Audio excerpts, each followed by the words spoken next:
Hi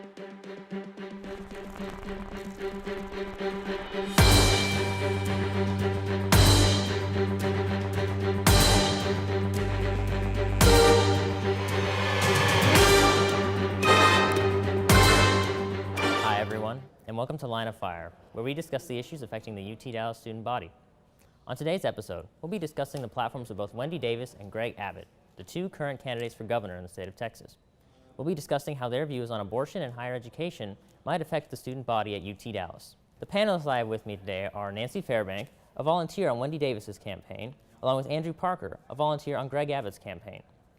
We also have with me Jacob Lear, the captain and president of the UT Dallas Academic Debate Team, as well as the communications director for the UT Dallas College Democrats. We also have with us Rosalind Huff, a senior studying international and political economy, as well as the charter member of the UT Dallas chapter of Turning Point USA. She's also on the National Speakers Bureau for Turning Point USA. Panelists, I'd like to thank you for joining me here today. You know, for the first time in a very long time, Rick Perry is not running for re-election, which means that, students are very excited about the potential change we have in the office of governor in the state of Texas. And, we have a lot of issues to talk about for both candidates, but today, specifically, we'd like to focus on their views on abortion and higher education. The first issue we're going to be talking about are the candidates' respective viewpoints on abortion. And before we begin the debate, I'd like to kind of reflect on the current state of how the student body feels toward each candidate. A few weeks ago, the student newspaper, The Mercury, ran a poll online to see what candidate students would most likely vote for and why. The overwhelming response was that students would vote for Wendy Davis because of her support and her views on abortion. Wendy Davis told the Texas Observer in 2013, quote, "I believe the orange shirts in the Capitol right now and the blue shirts that are here all agree on a mutual goal, and that mutual goal is to decrease abortion. No one is pro-abortion. I think that the approach being taken through the bill is completely wrong-headed because changing the legal framework for abortion and changing access landscape to abortion is not going to decrease demand for abortion." The bill in reference in this quote is, of course, Senate Bill 5 that restricted the limits to when an abortion could be had at 20 weeks and reduced the number of abortion clinics in the state of Texas to currently, I believe, 8. So I wanted to ask you panelists, how has Senate Bill 5 affected the student body at UT Dallas? So I think specifically that one of the effects is focused on people that are of lower socioeconomic status. So when women specifically have to wait a certain time period in between their initial visit saying that they want an abortion versus going back to the doctor, there's now a requirement of a certain time period in between those two things that really adversely affects those that are socioeconomically disadvantaged because they have to pay a lot of money to go on the trip. They may have to find a babysitter for their kids. They're going to have to pay gas to get there. They may live 25 miles away. And so I do think that puts a lot of stress on a specific class of persons and is discriminatory in that manner. And that makes sense with Wendy Davis, the poll for her being more prevalent at UT Dallas. Students being more in favor of Wendy Davis with the socioeconomic background of many of our students battling student debt due to high tuition rates and not being able to afford being able to pay for a child. Well, and it makes sense that you're at a college, students typically tend to be younger, and we at UT Dallas have a lot of ethnic diversity, and those things all generally tend to favor liberal candidates. So that may not be representative of sort of the surrounding areas, but may just be about UT Dallas's demographic specifically. Right, and I think building on what I guess Nancy was getting at is that there's kind of a perfect storm of restrictions that are causing problems, maybe not even just for people that are at UT Dallas, but people in a broader area around the state. So the restrictions that not only make it difficult for people to actually go and get the abortion also place severe geographic constraints on people that want to get abortions. So I think I read in the Houston Chronicle that there were only about 8 abortion clinics now that can legally operate in the state of Texas, and you'll notice that there aren't any that are available or open to the public in West Texas or in the South. And so I think that also displaces certain communities that live in those geographic areas that don't have access to abortion or centers that provide abortion in any area because they have to go to cities like San Antonio or they have to come all the way up here to Dallas which I think is problematic not only for a socioeconomic standpoint, but also a geographic location standpoint, is that those people are isolated in those communities because they don't have access to those centers where they can take place. Right, and also because the centers that are being shut down through this bill don't just offer abortions. I mean, they really do health in a variety of ways. They do STD testing, they can do things for women in terms of breast cancer. So you're not just stopping abortion, you're really preventing a lot of women and men from getting comprehensive health checkups that would solve a range of issues. It's probably going to make healthcare more expensive because if you can't get access to a lot of that preventative care, you wait until an issue develops further, and at that point to treat it is far more expensive than treating it initially would have been. But are these services limited to the abortion clinics?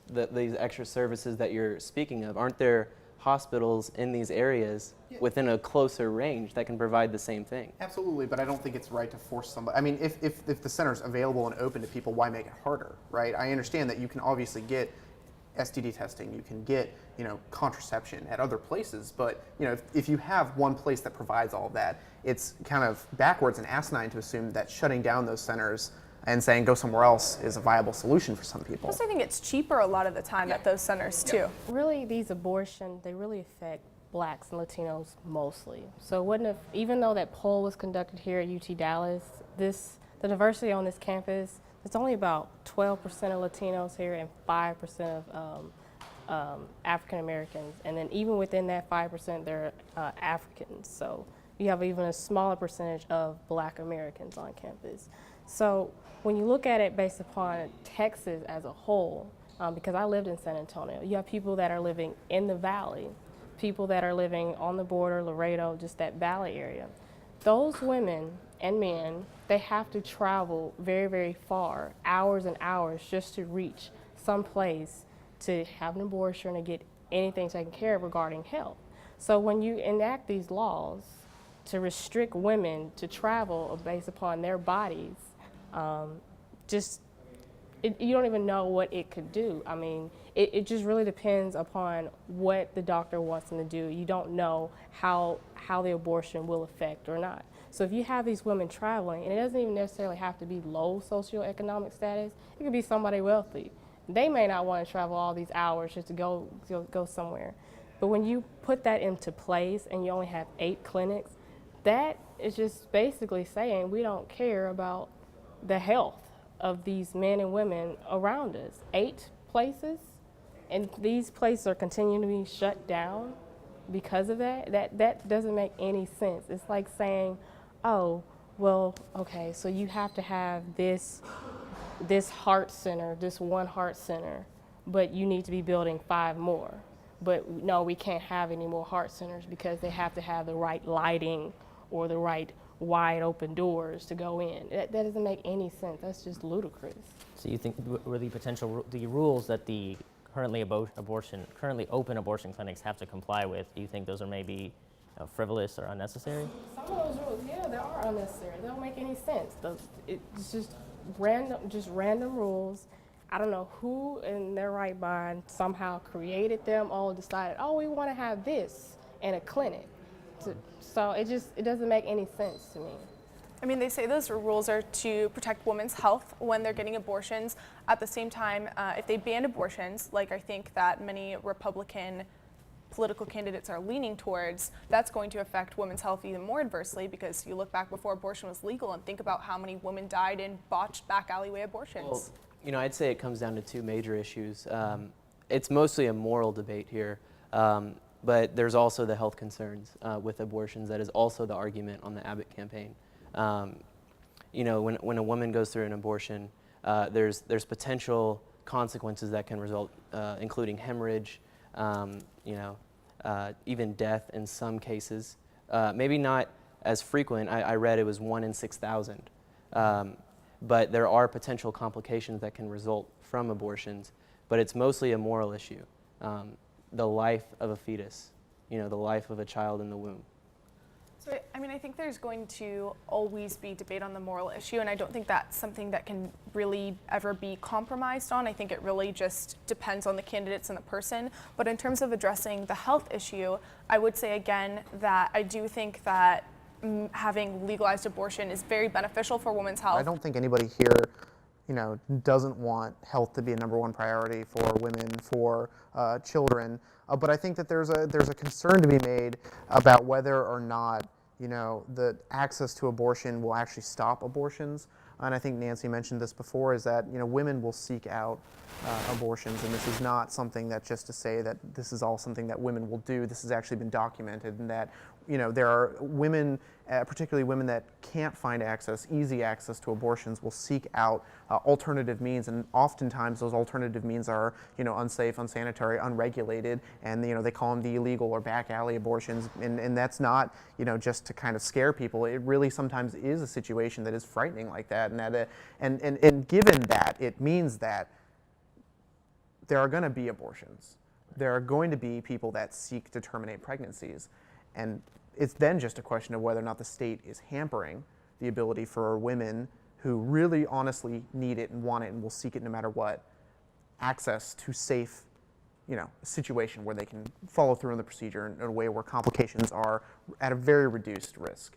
And I think that anybody that seeks to legislate either out of concerns for health should take that into mind, but also I think anybody that seeks to legislate on a moral issue is kind of taking out of context what priorities we should have. And anybody can be morally against it, but I don't think it's the right of the state to legislate moral issues upon somebody else's body. As far as women, I've just noticed in regarding abortion, it's a lot of men regulating these laws for imposing them on women.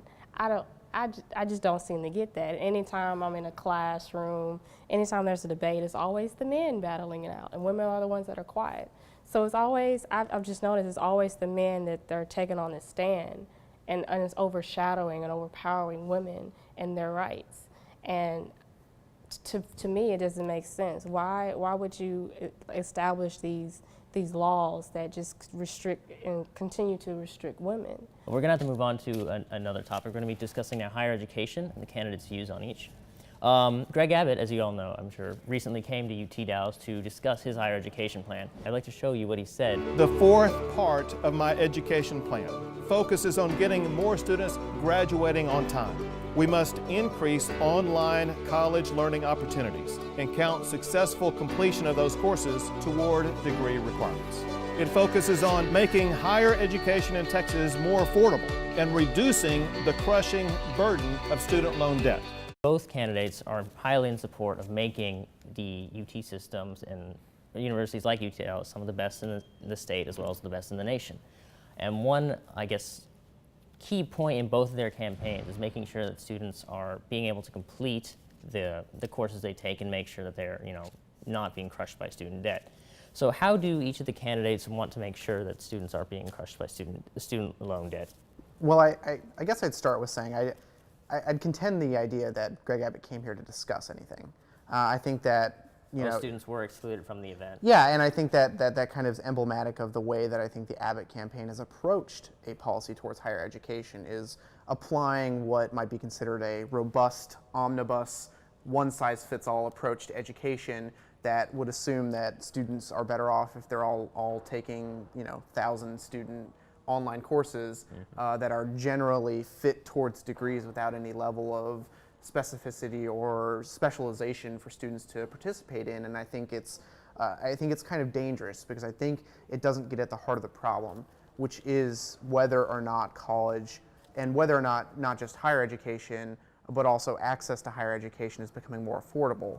And so that means not only making sure that students have access to universities, but also whether or not they have access to affordable community colleges, which I think is something that the Wendy Davis campaign has spent a lot of time focusing on.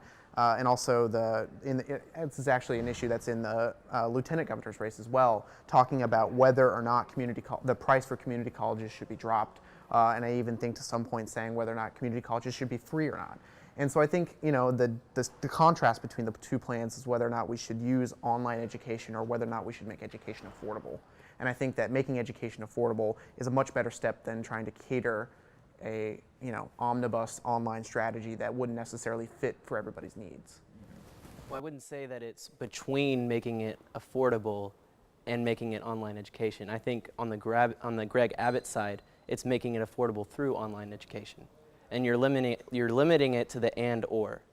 Yeah, but I mean, making it online doesn't necessarily mean that. I think there is a difference. You can either. It seems to me like the choice has become, take these online courses, or can you afford to go to a university? I don't think you should have to make those choices. I think too that my question that would be online education is actually in general more expensive unless you have over, I think the estimate was like around 1,000 people in that course. And at that point it becomes cheaper because you're spreading out the cost. However, the completion rates for online courses that large tend to be less than 10% on average. So if Greg Abbott is talking about wanting higher completion rates of education, online courses, you really do have to decide between more expensive, smaller online courses or less expensive online courses with very, very low rates of completion. And both Wendy Davis and Greg Abbott have talked extensively about how much it might cost to run their respective education plans. Greg Abbott, for example, wants to pour in $40 million to research universities across the state of Texas, and Wendy Davis wants to increase student access to the Texas Grant Program. Now, whether it's research dollars or money for student grants, how do the candidates expect to finance these programs? I think that, for example, Wendy Davis's idea that we should give students more access to grants comes from the idea that we're going to push universities such as UT Dallas to get Tier 1 status, which means access to funding that is not just state-based. It's federal grants, it's federal funding for research, and so it doesn't mean that the state of Texas has to foot the bill the entire time, because we become nationally recognized, nationally ranked, nationally endorsed universities, which I think is kind of the goal of opening up these UT systems. And I think, there are things within Wendy Davis's plan that obviously would cost money to the taxpayer. She wants to open up more universities. She wants more access within the UT system, and that's obviously going to cost money, but it's about priorities and how we focus our education. And choosing to spend money on opening more universities is a long-term plan to get more money into Texas in the future, because you have more highly educated students, you can attract more higher level jobs, high-tech jobs, which I think is all money that the state needs in the long run. In the long run, right? Yeah. But of course, Texas will, if either of the candidates' plans go through, Texas will have to shelter some of the cost in the short term. I mean, I think that there was a couple of highlighted issues that were in the media the last week or two or so about the way that the current administration, the current governor's office, how the current Congress is handling things like tax breaks. That I think that some people are eyeing to cut. I don't know what the plan is to pay for anything, obviously, but I think that there's some money that the state's using incorrectly right now that I think could definitely be refocused towards education. I think this is a long-term, short-term issue. When you're saying increasing the amount or increasing the access to grants for students, that's still borrowed money. That's still students falling into debt based on these grants. But I think on the Greg Abbott side, he's trying to make it more accessible in the upfront, in order to, students can afford it more and not have to take out as many more student loans. I mean, I guess I personally would rather feel like I had a quality education. So if we're going back to kind of the online issue, because I think that's a huge part of Abbott's degree plan, I fear that students that kind of go this online route fully, I mean, having a few online courses is fine, but go fully the online route are going to have an issue with employment where their potential employers may not feel like they had as quality of an education and therefore are more hesitant to hire them. I think the online is great, because even with online, even though employers may be hesitant, sometimes you're not able to see if their degree isn't online. So I believe it should be split half and half. Some people cannot qualify for grants. Parents make too much money, and all they qualify for is loans. So that's one aspect that you have to take it from that. So then you have to focus on those students that are already in school, continuing their education with the research, with those already established schools. All the schools, basically all the UT system schools and Texas Tech and UNT are trying to reach Tier 1 status. So if you focus more on research and the grants, you actually, both sides win. So if you just focus on one aspect, then some of those students that, for example, the grants, you just focus on grants, you're not really focusing on the future of the schools trying to reach Tier 1. But if you're focused on both, then you actually building up the schools and those students that can come to school and take those grants. And I'd like to add something with this quality debate versus online and face-to-face. I feel like with the more scientifically based majors, such as the STEM majors, medical majors, biology. For example, I'm an engineering major. If I took an online class, I feel like I wouldn't be getting the same value as a face-to-face engineering class. But for those majors that don't require the hands-on learning that engineering and other STEM majors do, online is a suitable option. All right, with that, we're going to have to wrap up. Panelists, thank you for joining me today, and thank you for discussing this issue. I know a lot of students, at our university are voting for the first time, and many Absolutely. are, and for once, Terry won't be on the ballot. So we're looking forward to some major changes in the state. Of course, as always, you can always look forward to more information about the candidates in UTD TV. This is Stanley Joseph, and thank you for joining us today on Line of Fire.